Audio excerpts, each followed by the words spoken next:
بیا بل سوال دی چې الله تعالی ته د کوم شي لپاره پیدا کړی دنیا کې، د کوم مقصد دپاره ته پیدا کړی؟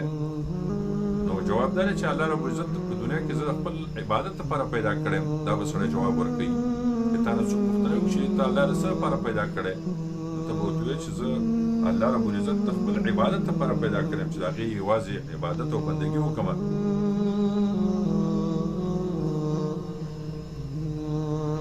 بیا د دې وروسته بل سوال دی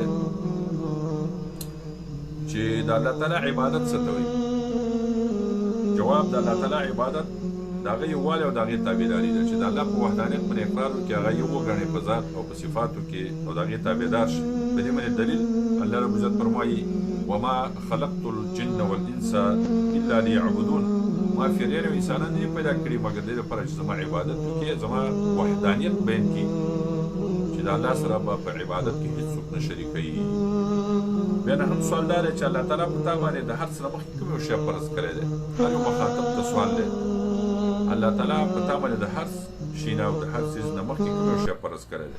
نو جواب دا دی چې الله رب العزت په ما باندې د هر څه نه مخکې چې ما باندې فرض کړی هغه دا دی چې په طاغوت سره کفر وکړم او الله تعالی باندې یوازې ایمان راوړم. د هر څه نه مخکې د هر شي نه مخکې چې الله تعالی په ما باندې فرض کړی هغه څه دی، هغه په طاغوت سره کفر کول دي او په یوازې یو الله تعالی باندې ایمان راوړل دي. او په دې باندې دلیل الله رب العزت فرمایي فمن يكفر بالطاغوت ويؤمن بالله فقد استمسك بالعروة الوثقى لا انفصام لها والله سميع عليم.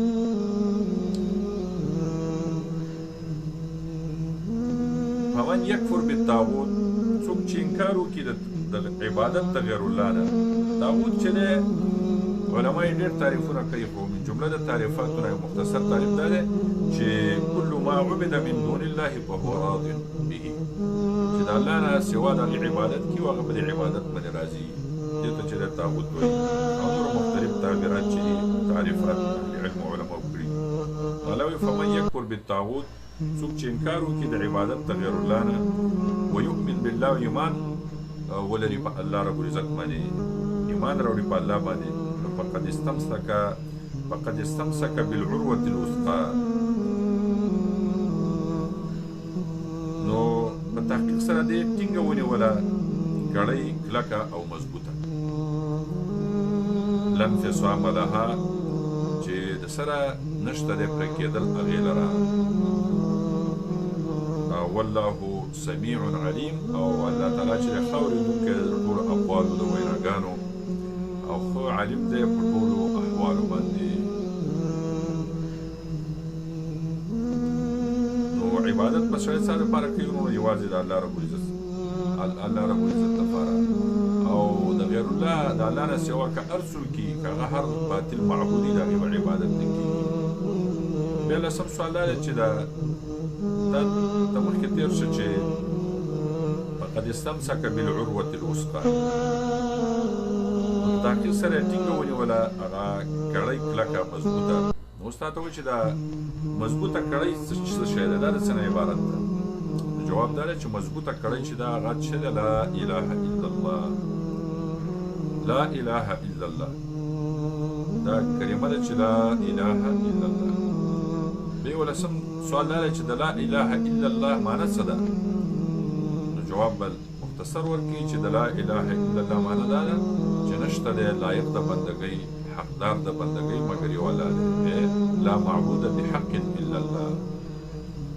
معبودات باطله خو ډېر دي، خلک د هغې عبادت کوي، خو معبود برحق او د عبادت وړ او لایق یوازې یو الله رب العزت دی. نو بندګي به د چا کېږي؟ یوازې یو الله رب العزت. نو د لا اله الا الله معنی څه ده؟ نشته دی لایق د بندګۍ او د عبادت مګر یوازې یو الله رب العزت دی.